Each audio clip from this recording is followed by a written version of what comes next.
Okay, so here I'm basically just walking a nice, I would usually do 15 minutes, especially before a leg day. It gets the blood flow going.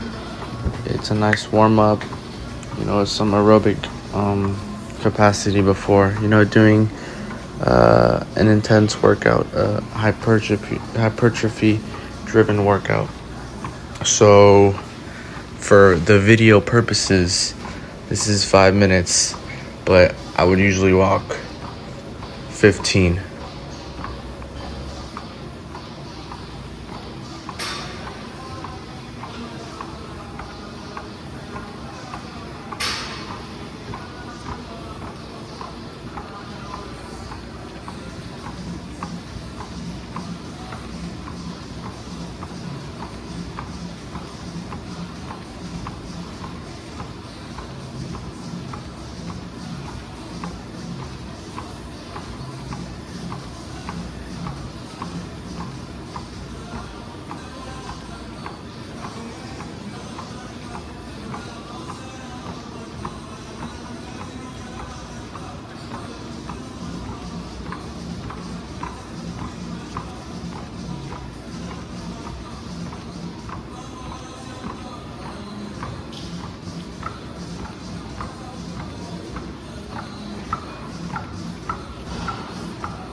All right, this is the important part.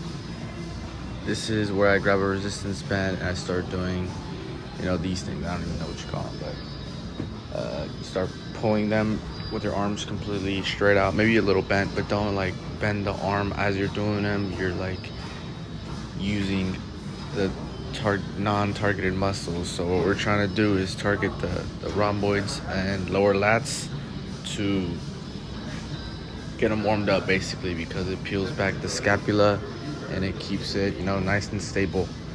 I also did a few of the around. You hold the band and you go overhead and go all the way back, just for some shoulder mobility. This one right here, we're working the infraspinatus. I just showed you with my palm up. It should be with the palm up at all times at a supinated angle, supinated arm angle, hand angle, and you're just gonna externally rotate, keeping the arm completely glued to your body. Don't let it, peel up, because then you're just using muscles that we're not trying to target. So the shoulder rotator cuff muscle is being worked here, and we're doing slow reps. I would usually do like 2 sets each. I think I only did 1 here, but you see how I'm going slow and controlled the entire time.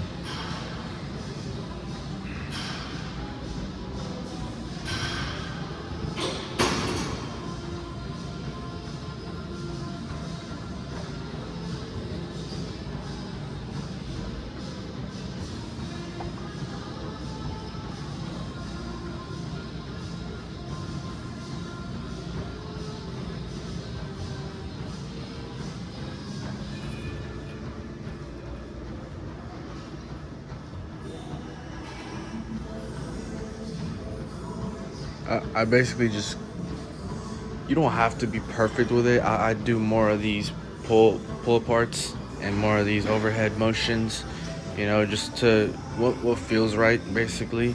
We gotta have a stable scapula in order to have a stable shoulder. They connect, they're 2 in 1. If you don't have a scapula that's stable, you can't have a shoulder that's stable. So we gotta work warm up multiple muscles here. The mid to low traps and the rotator cuff muscle to keep that shoulder nice and stable, especially for a upper body day. We're doing full body, so we gotta warm up everything. Right here, I'm doing this little, not a stretch. It's more for rib cage expansion. I think it's very not underestimated, but forgotten. Not a lot of people focus on expanding the rib cage. The rib cage has muscles in between each rib cage that are used for breathing. You can see here that I don't see any expanding coming from it, but I am breathing through the lat. I have my feet staggered and my hand shoulder level, and then I twist in slightly, almost as if I'm looking to the left, but not entirely. It's different person to person, but I would usually stay in that position for 12 breaths, 12 slow breaths. It's 5-second inhale, 5-second hold, and then 5-second exhale. You breathe in through your nose slowly as you feel that side of the rib cage expand where the lats are at, and you exhale through that side too. It should be slow and controlled, but because what we're trying to do is focus on expanding the rib cage. If it's not expanded, if it's not working properly as it's supposed to be through every breath, then you're gonna notice lat tightness and the lats attached to the humerus. So that's what your arms being pulled into internal and rounded shoulders. So we don't want that. I would usually do 1 or 2 sets each. You don't have to do a lot. I'm also about to go get something to place myself in this position. I'm basically gonna sit down. My butt is about 1 foot away from that mat, from that box. and my hands are in between both of those. Varies from person to person. I feel like you could adjust your hand however you'd want to, either pointing forward, pointing to the side, or pointing behind. What we're trying to do here is focus on moving our shoulders back and down and feeling a nice stretch in that upper pec up, and a stretch in the upper pec. But once again, we're working on rib cage expansion in those top ribs, because those top ribs are the ribs that have the pec minor. So the pec minor, which attaches to the scapula and rib cage, I think 3 to 5, if that's tight, then you're being pulled into shoulder rounding, into a not good and optimal position. So I'll do a set of these, slow and controlled, slow breaths through that upper pec. And you should definitely try this, whoever's watching this, because it is beneficial to everybody.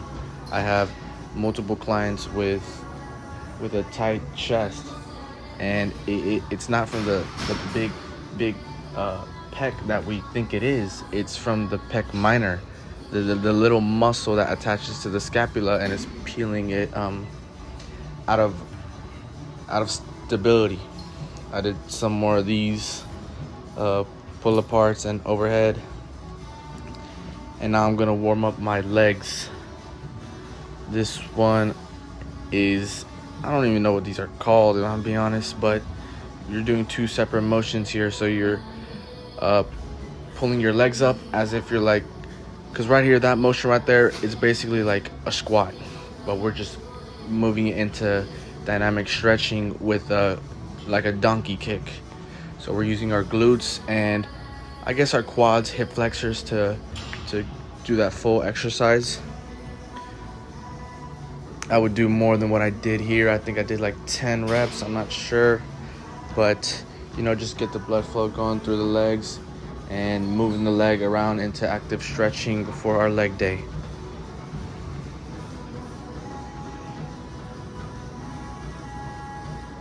Also gonna knock out a couple of squats here. Nice, good form. Feet completely, all 3 points of contact of the foot should always be used. If you feel your hand right now, you would right below the pointer finger and right next to the pinky finger, you have bones that are like sticking out. Same thing with your feet. So you have the heel right below the pointer toe and then the pinky toe. All 3 points of contact should be used for every exercise, squatting, any compound leg extension movement. Right here I'm doing some toe touches, nothing with static stretching. I'm doing a couple of reps up and down, active stretching out the hamstrings, doing some back extensions too, getting warmed up. We're not doing no static stretching in the beginning of the workout because that's how you injure yourself. You do those at the end of the workout. Right here I'm doing some hip mobility exercises. Opening up and I'm moving it around the socket as much as I can. I did a few clockwise and then a few counterclockwise for both legs. Just getting into the motion of full mobility of external and internal rotation too, as you see. Wait, I didn't even do it.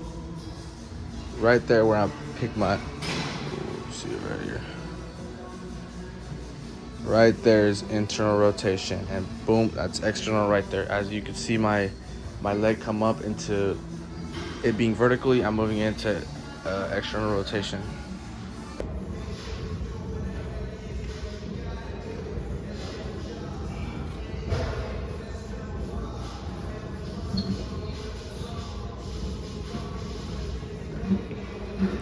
Okay, right here I'm doing a front squat.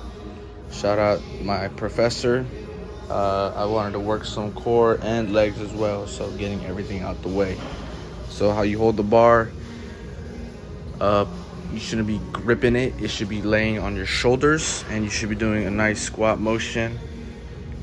Yeah, elbows pointed forward, head looking up or forward to the sky. You don't never want to look down at your feet, because that's just bending your spine, your cervical spine, into looking down.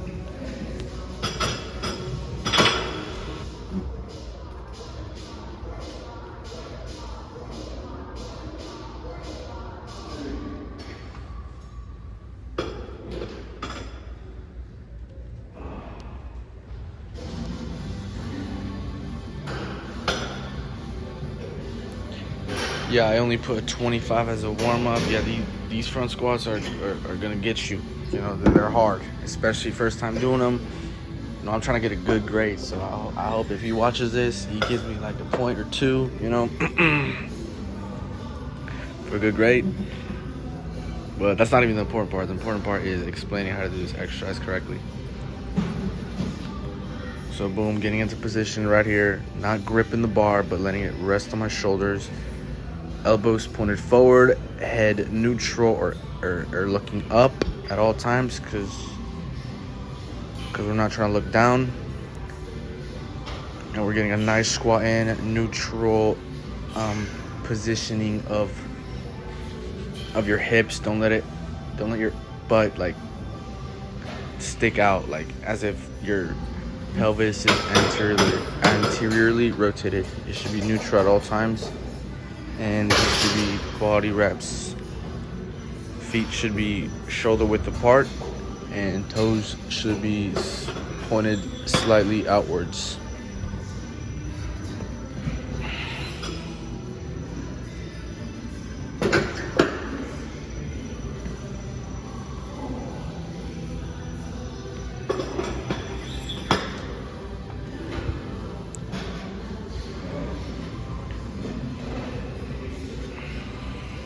Okay, as you can see right here, I'm trying to show you exactly how the reps should be done, as my knees are pointed outwards. How it should be done with every rep, because when your knees are pointed slightly outwards and your feet is in the right position, you could truly reach full hip mobility. So neutral spine, core engaged, knees out. Look at the knees stacked over the feet. All 3 points of contact of my foot is touching the ground, and I'm extending and pushing the ground to get a nice rep. We don't want no knees caving. We don't want no forward rounding. The bar is completely going down and up vertically. Solid reps.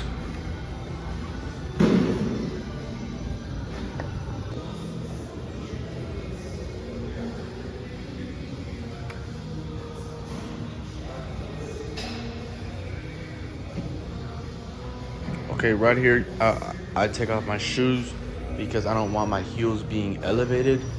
I want my feet completely touching the ground, especially for a hamstring movement. Because if our heels are elevated, we're biasing our quads, not the hamstrings. We're trying to work the hamstrings, the lower back, and a little bit of the glutes. This is one variation of the RDL. Same stance, shoulder width apart, toes slightly outwards, all 3 points of contact here. And you should be hinging, basically, letting the bar go down, almost touching the ground. And then as you're extending your back, you're looking up to do that back extension and RDL. Feeling it in your hamstring stretch and a little bit of your back as well.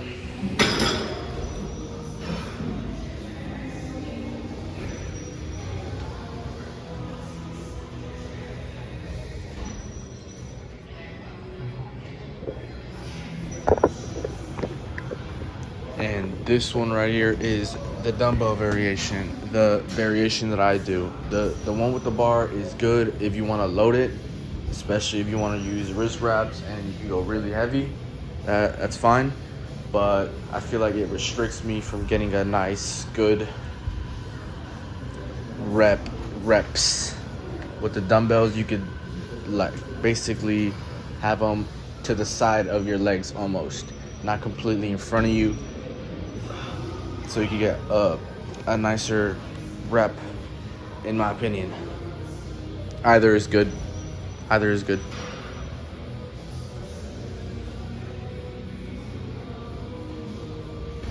Same thing.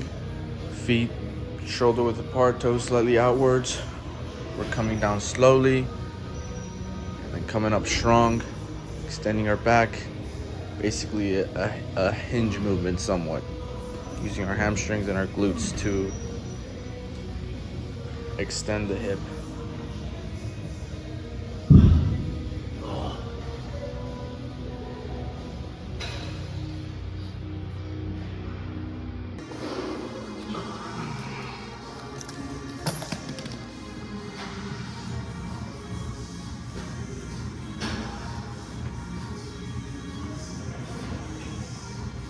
Okay, I'm gonna do, this is a good exercise. It's a split lunge. We're not lunging, we're not taking steps, we're just staying neutral in this position.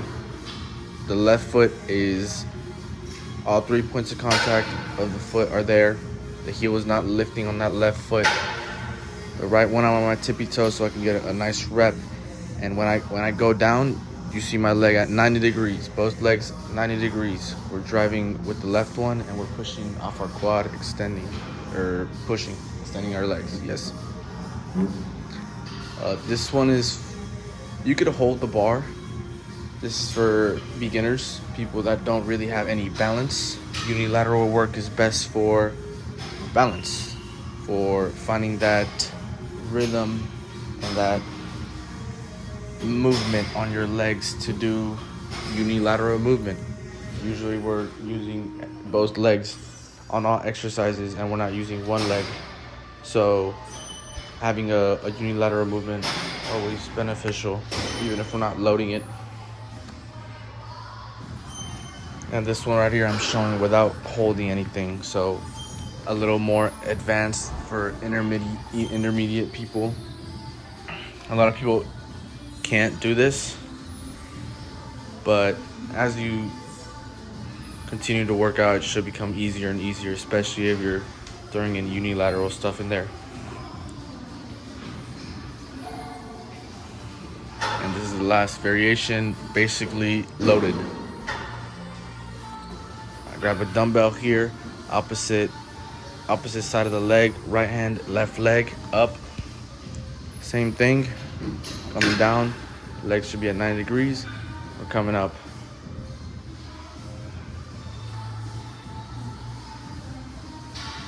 Really good for balance and stability.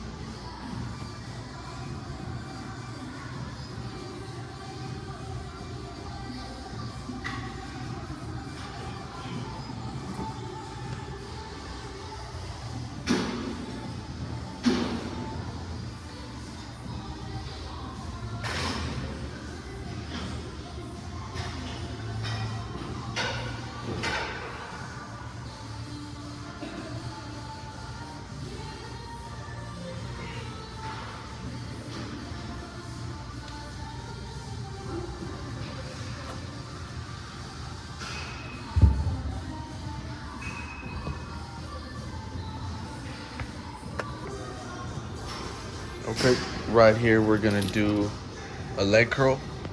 This is a hamstring movement. I know the last one is an RDO, is also somewhat of a hamstring movement.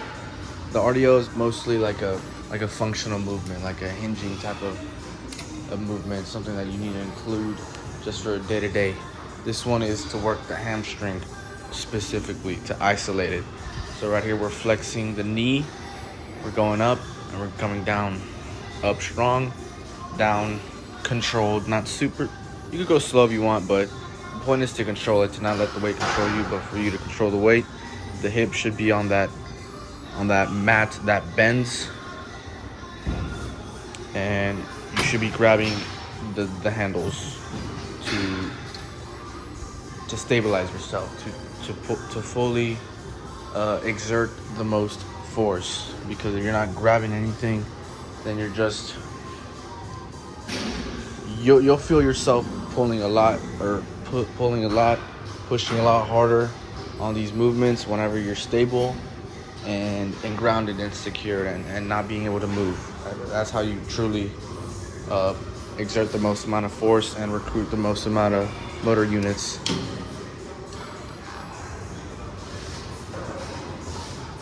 I'm even squeezing onto the mat. I'm not sure if it's here, but I even grab the handles and then squeeze on the mats with my arms just to feel completely grounded, pulling hard.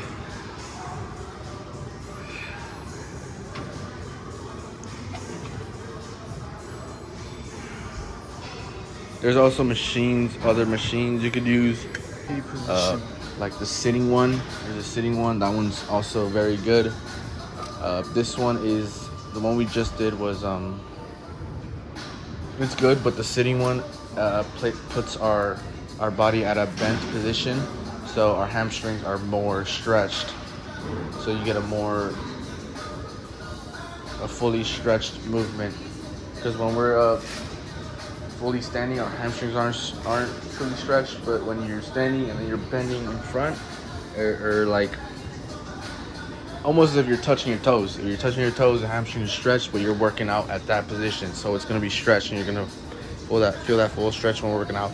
All right, this movement right here, hip hinge, working our glutes, extending our legs, trying to focus on pushing the weight from our feet away from our body, like the donkey kick, but with both legs.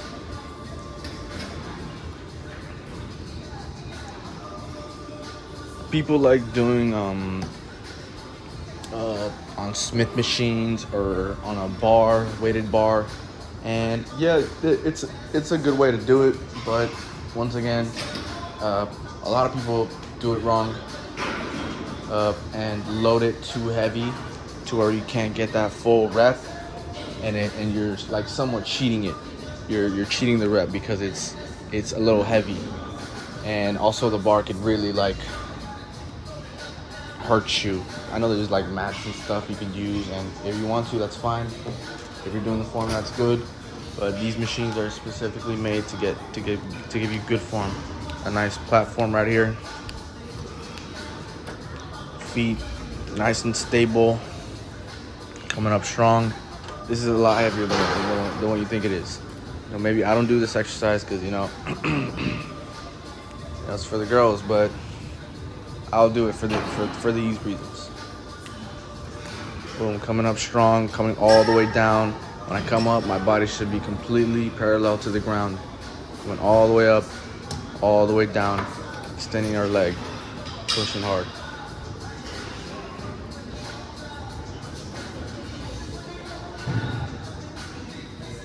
Okay. on this other, or I think it's last leg exercise, you gotta include some calves in there. I like the standing one. There's also a sitting one, but the sitting ones can feel a little awkward. I feel better here. I feel more tension here. On this one, it should be 2 points of contact instead of 3. Forget about the heel. The heel's the one that's moving. You're under the big toe and the pinky toe. There's a big bone. You should feel both of those bones being on the thing the entire time. Going all the way down, all the way up. I bend my knees slightly so I can feel more gastroc. The big one. I think it's gastroc. Don't quote me. Knees bent slightly, coming down, coming up, hard, push hard. Drink of the Celsius, boom, mandatory. Chilling. Yeah, there's no music in my ears because I'm recording. But at least there's probably some music playing at the gym. You know, just vibing a little bit. Boom, coming up fast and strong. Nice contraction at the top. Putting our foot into that full plantar flexion when we're at the top.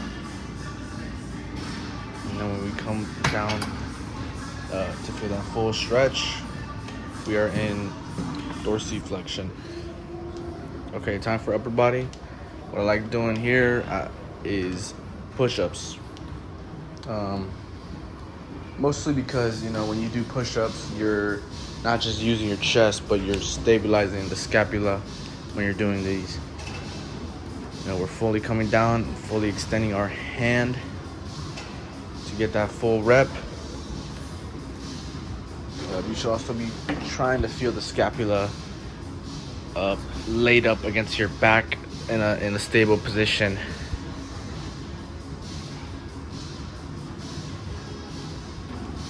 Great for functional movement. If you're doing a chest press, obviously you can do a chest press. If you're doing a chest press, your back is usually against the pad or the mat or whatever, the seat. So you're not focusing on stabilizing, you're just pushing your arms. With this, you're pushing your body away from the ground. So it adds a little more usefulness to the rest of the muscles. This second variation right here is for women, not just you know, I tell my girl clients to do knee push-ups because it's harder for them to do feet push-ups, and some of them might be doing a solid, you know, 5 reps, but you know, it's a lot harder to do them, and you don't want to do them, and you don't want to do no bad reps because you know, your arms are flaring all the way out and you're just gonna hurt your shoulder, and nothing good comes from that. So usually people that can't do a full push-up should be doing it on their knees, and if you can't do them on your knees, then you just grab this thing right here to elevate your body a little bit to make it a little easier. Same thing, fully flexing and extending our arm, feeling our chest.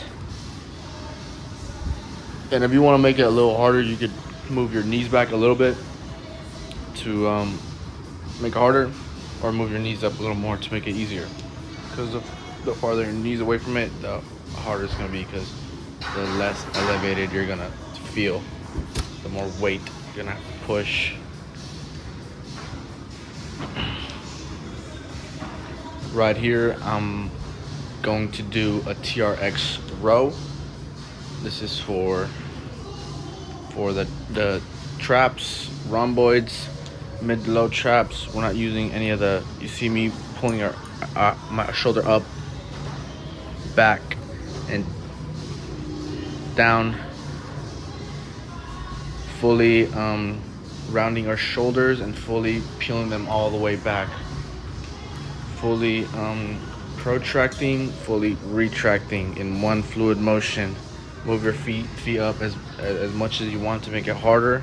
This is friendly for mostly everybody, because you could be almost vertical and you're pulling somewhat weight, but the more you move your feet up, the harder it's going to be, because you're pulling more weight. But the shoulders should always be down. Don't let your upper traps start engaging more, because it tends to be the upper traps that are the most overactive, and when they're overactive, it could lead to shoulder pain, scapular instability, shoulder impingement. You know, nothing good. This one right here is an important one. I enjoy doing this one because we always do external rotation. We're always fixing on external rotation of the arm to work the infraspinatus, the shoulder rotator cuff. But to stabilize the shoulder, we also need to come into internal rotation right there. Boom, that's internal right there. This, boom, that's internal as well, except, you know, the arms away from the body, meaning that it's biasing the subscapularis a lot more, which is the main internal rotator cuff muscle. We're also working our lats here. The main movement is for lats, but when we're pulling down, we're stabilizing with the subscapularis, which stabilizes the shoulder in the internal rotation way. We should be doing both internal and external rotation exercises. So this one's a good one to stabilize the whole back. You come up all the way up. You're adducting your forward, adducting. Forgot the term. Whoops. Arm all the way up, and then adducting it back down to your hip. Boom. This was the only attachment there was, but I would probably grab a longer one, a wider one, because it feels more natural. Either one works. I don't think there's a other variation for this. This is the only one, but it's a great exercise. You should add it to your back workout. Boom, wider would be better. Yeah, boom, internal, boom. Boom, free game.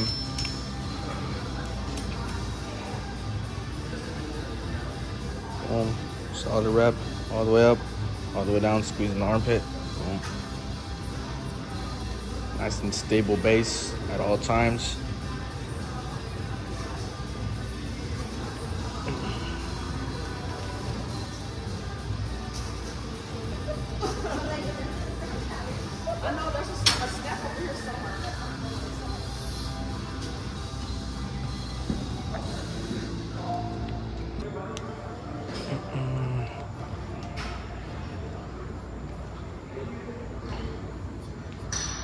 Shoulder press. Arms should not be flared out. It should be at a solid 60 degrees. Solid, good right there. Right there, I just motioned. Your arm should be vertical the entire time. Don't let it not be vertical the entire time, parallel to the wall.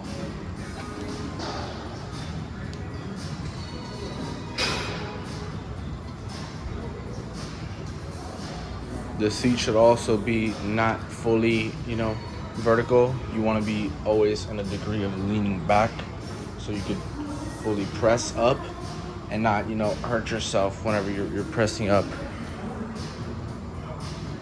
Nice and stable base. You should be pushing your heels off your feet on the ground so you could generate more force. Coming up strong. Coming down controlled. Strong. Controlled.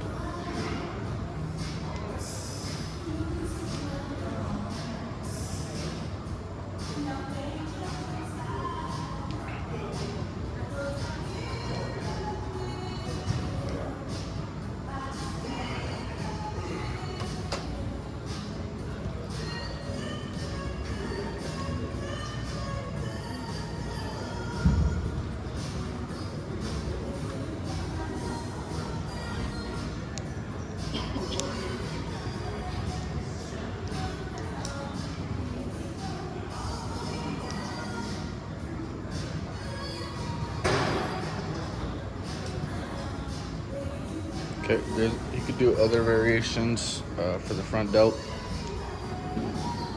like a front lateral raise, a front raise.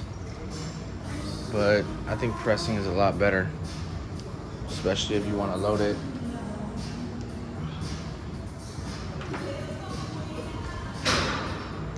Standing is also a good one.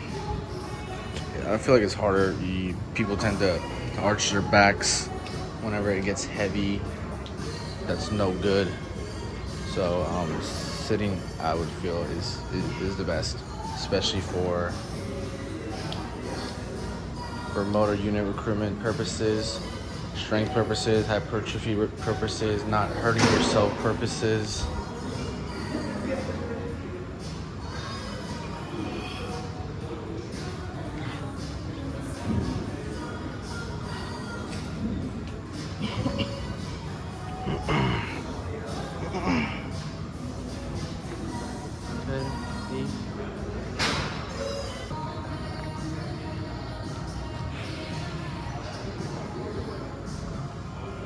right here, curls. You know, we're gonna do multiple variations of curls. There's a million, but it's all the same thing. You're flexing your arm, losing that bicep.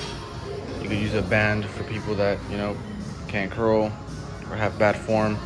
Shoulders should be neutral. You shouldn't be moving around, cheating it. Well, you can't really cheat this one because it's easy, but if you want to use the band, a resistance band, just put it on your foot. Just curl up and then down. Humerus should not be moving. Should be completely still next to your body. Good posture. You know, no anteriorly tilted hip. Should be neutral. Shoulders should be neutral as well. No forward head movement. Right here we're doing the hammer curls. You're just biasing instead of the two heads of the biceps, the long and the short head. You're biasing the brachialis and the brachioradialis, so the forearm muscle and one of the main arm flexor muscles, the brachialis. It's like the muscle to the side of your bicep, so it gives like that nice wide thick look. They say it's nerfed, but I don't care. It's still a good exercise. Right here you could do single dumbbell curls, taking turns one by one. Some people say I lean to one arm, like this one I'm leaning to the right, and then boom, I'm leaning to the left. As long as you're not cheating the rep, I say you could lean, because you're trying to pull up strong. That's the main goal, to push hard. So if I'm leaning on this way and not cheating it, boom, that's fine right there. Right here, you could do both arms at the same time, as long as you're not swinging a lot and raising the humerus, and that's good right there. Just keep the humerus completely glued to your body, flexing the arm, extending, letting it come down, controlled, extending it. Right here, we're about to do hammer curls. Same thing, we're biasing the brachialis and the brachioradialis. You want thick, juicy forearms, you do these. Or you do the reverse grip curls, arm, hand in a pronated position to bias more of the brachioradialis, that forearm muscle. But you know, both do the job. Right here, another variation is the seated curl. You're leaning back so that the bicep can get a full stretch. Once again, when you're doing these reps, you're not letting that arm raise, the humerus raise. You're keeping it glued to your body, and you're coming down nice and controlled.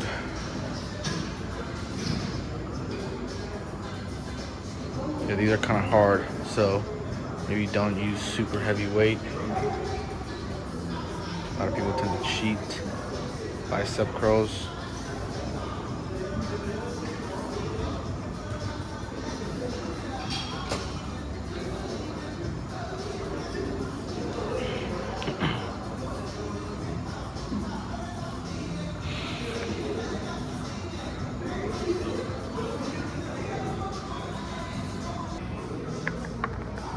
Okay, right here we're about to do tricep extensions. There's a bunch of variations like dips. Dips are more for advanced people. I wouldn't recommend it to new people because the form is always bad on new people. Even advanced people don't even know how to do it right. There's so much degree to do it right, and you can't even do it if you have rib cage compression and not a fully stable scapula and shoulder. So just skip that. You're gonna hurt yourself. Right here, we fully flex, fully extend the arm, nice and glued to our body. Coming down strong. Stable base. This is one variation. There's multiple attachments you can use. Any are good as long as you're keeping the humerus, glutes to your body, fully flexing, and you're fully extending that arm to bias the tricep. This is what most people use, but I like using no attachment. I just do unilateral triceps, just because I feel like I can lean in a little bit, brace, and fully target that tricep. Nice, up and down. I like leaning. I like not completely facing the rope or the cable, but twisting my body a little bit towards it, so you could bias more of that long head of the tricep.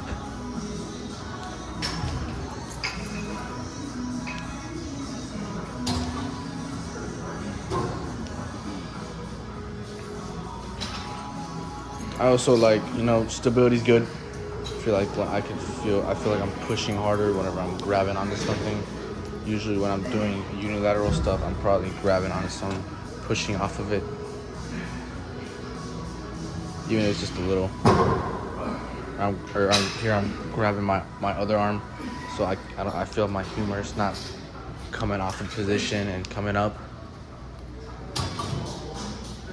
That's another variation for tricep extension, the unilateral one.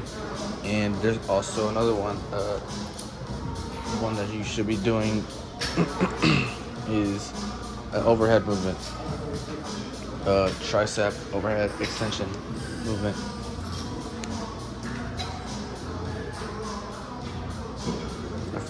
Overhead, you put your tricep at a stretched position, so you're really getting the most out of it.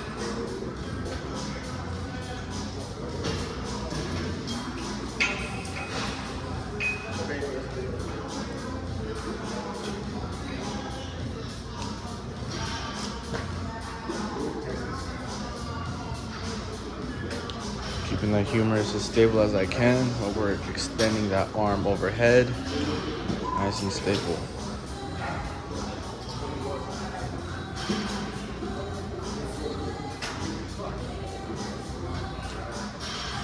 Feeling that stretch at the very bottom of the rep.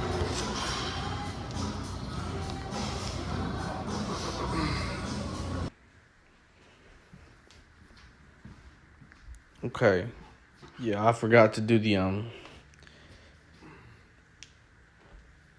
that don't matter. What matters is what I'm doing right now. I'm stretching the arm, cross body stretch. This is static stretching, so we should be doing any stretch at least 30 seconds. I like doing more, 60 seconds. As long as you're not, like super stretching it to where it hurts. You should just feel the stretch. Don't overdo it. Just feel it and leave it there. And then take some nice deep breaths in through the nose, out through the mouth.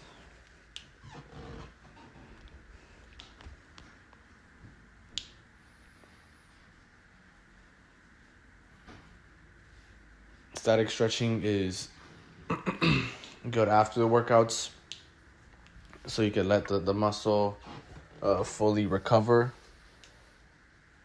and have more range of motion, basically. Once again, it should not be done before the workout. You're gonna hurt yourself.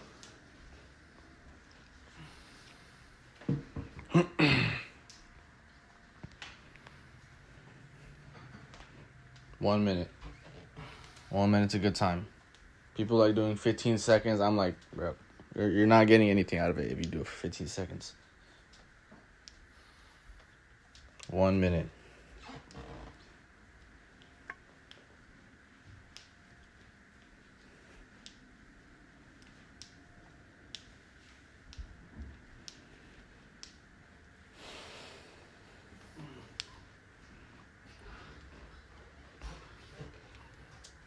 Also, okay, this I did another rib cage expansion exercise for the lat, for the side of the rib. This is good for your lats. The lats tend to be tight, not because they're tight, but because the ribs are compressed, and there's less room for your lats to live, basically, to stay there.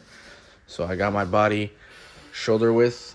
I place my hand shoulder width on the thing, grab onto something, pulling and then twisting my body towards the other side, feeling that nice stretch. And then we're breathing in through that side. We're feeling that rib expand. As we breathe in, hold it for a second, and then you do a nice sighing exhale. Relaxing. Feet should be staggered, and I feel like it's different for every person. I know one of my clients needs to lean in more to fully expand the ribs, so it doesn't have to be perfect. You just need to feel that rib expand, and you might not feel it in the beginning when you first start doing it, because it's a muscle at the end of the day. Like the diaphragm, the main breathing muscle, is also a muscle. Yeah, so sometimes you won't be able to feel it, especially because you haven't been using it. So right here we're doing a pec stretch. Just hand on something. You can do it on anything. I'm doing it at home. So you just put your hand here, you're stretching that pec, and you're breathing slowly. 1 minute. Both hands.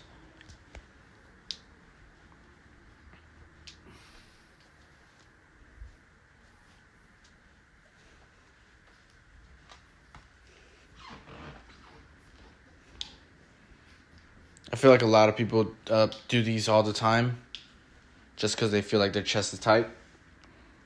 But for the most part, I feel like if you want to fix a tight chest, you need to do some sort of maybe myofascial release. I use a lacrosse ball to place it at the top of my chest, right below the clavicle, next to the shoulder. That's where the pec minor is at. Once again, pec minor is usually what is tight if you feel something tight on your chest, because it attaches to the, what is it called? It might be the Omicron process. I might be tripping, but it's attached to the scapula, to the little hook that's on the scapula. So if it's tight, it's literally pulling your scapula into an anterior tilt. So basically rounded shoulders, which means you're going to have tight traps, tight chest, and if the shoulders are rounded, then your humerus is probably slightly internal rotated, so the lats are going to be tight as well. So to relieve it, boom, lacrosse ball, release, and then you do these rib cage expansion exercises. The chest one, especially at the beginning, do those, and then you stretch out the chest. Right here, I'm about to do some leg stretches on this hard ass floor. My knees was hurting. Don't matter though. Boom, foot up 90 degrees, and then a little more. You're leaning in, twisting body towards the lead leg, and you're putting the opposite hand down. Feeling that nice stretch on two different stretches. This is a good exercise. You're feeling your hip flexor stretch at the left leg, and you're feeling the groin area stretch on the right one. Holding it here for 1 minute each. Breathing in, breathing out. It's good for people that have tight hips.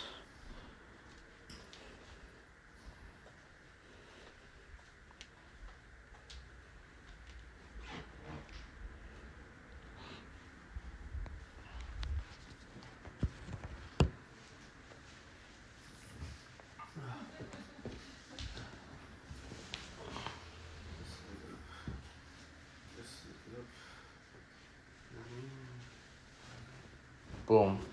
Twisting towards that lead leg. And you put your opposite hand down. Groin is fully stretched. Hip flexor is getting stretched as well.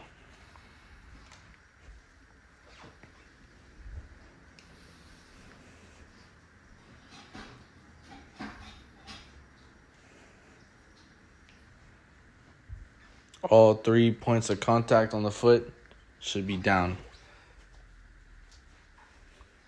Should be on the ground.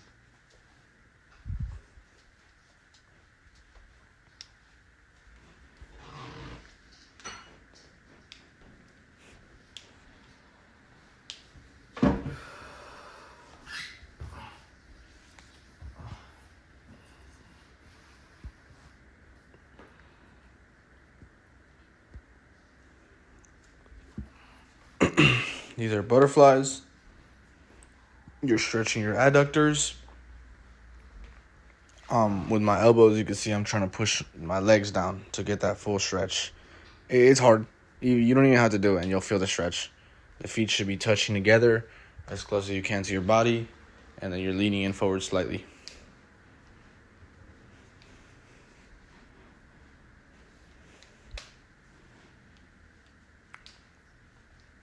If people tend to have knee caving in whenever you do squats, so if you feel like your knees are caving or you see your knees are caving when you're doing any sort of compound leg pressing movement, you probably have tight adductors and weak glutes. So we should be focusing on stretching these adductors and strengthening the glutes with any sort of abducting machine or stretching out your adductors and doing any abducting machine, glute machine, or hinge movement for the glutes. This one we're stretching out the hamstrings. You could do both legs. It's more time efficient, but doing one at a time usually lets you know what's tight and what's not, which side is more flexible and which side is less flexible. So right here I'm doing the right leg first, and that one felt a lot more, flexible. Hand is pretty much on the foot the entire time. Doesn't feel as, damn, this hurts. 1 minute each side. Should not be hurting. It should not be hurting. You should just feel the stretch.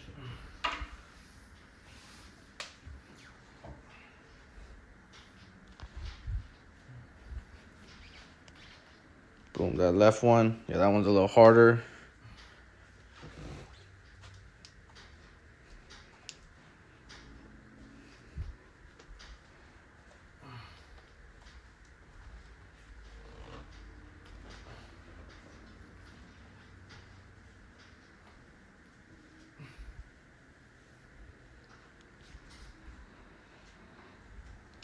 Should be 1 minute.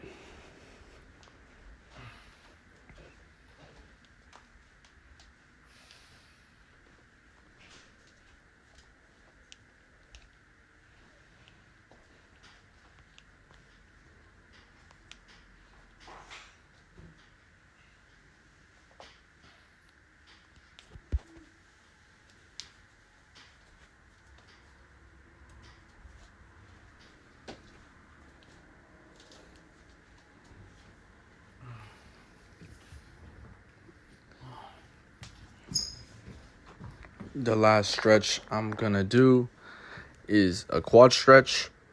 You're holding onto something because it's hard to do it, just standing. You're basically just doing a stability exercise, but you're holding onto some, and your knees are in a flexion. You're having your hand on your foot so you can feel that quad stretch. 1 minute each. Final exercise. 1 minute. Static stretching after the workout. Every muscle you worked. And active stretching, dynamic stretching before the workout. Getting blood flow going.